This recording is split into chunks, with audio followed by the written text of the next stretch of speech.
Hi everyone, ఎలా ఉన్నారు అందరూ? మేము బెంగుళూరు వచ్చి అరౌండ్ 15 to 18 డేస్ అయిందంతే. సో మేము ఊరొచ్చేటప్పుడు మా అమ్మ కొన్ని స్నాక్స్ చేశారు. ఏం చేశారు ఏంటనేది ఆల్రెడీ వీడియో చేశాను, కింద లింక్ చేస్తాను, ఎవరైనా చూడాలనుకుంటే చూసేయండి. మేము వచ్చినప్పుడే చాలా స్నాక్స్ పంపించారు. అవి సరిపోనట్టు మాకు తెలిసిన వాళ్ళు ఎవరో బెంగుళూరు వస్తున్నారంటే వాళ్ళతో మళ్ళీ పంపించేశారు. నేను అప్పటికీ వద్దు వద్దు అని చెప్పి తెలిసిన వాళ్ళకి ఎక్కువ లగేజ్ ఇస్తే బాగోదని అంటే ఈ మాత్రం పంపించారు. లేదంటే ఒక బ్యాగే పంపించేసేవాళ్ళు.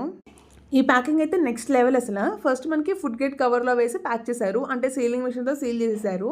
మళ్ళీ మనకి బట్టల కవర్ ఉంటాయి కదా, అందులో పెట్టి దాన్ని కూడా సీల్ చేశారు.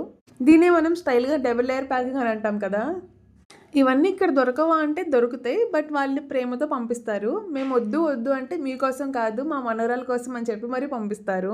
సో నాకన్నా ఎక్కువ పక్కన మా పాప అయితే ఎగ్జైట్ అయిపోతుంది చూడండి. సో అమ్మ ఏం పంపించింది, అమ్మమ్మ ఏం పంపించిందని ఇప్పుడిప్పుడే తనకి మాటలు వస్తున్నాయి కదా. సో ముద్దు ముద్దు మాటలతో ఏం పంపింది అని అడుగుతూ ఉంది.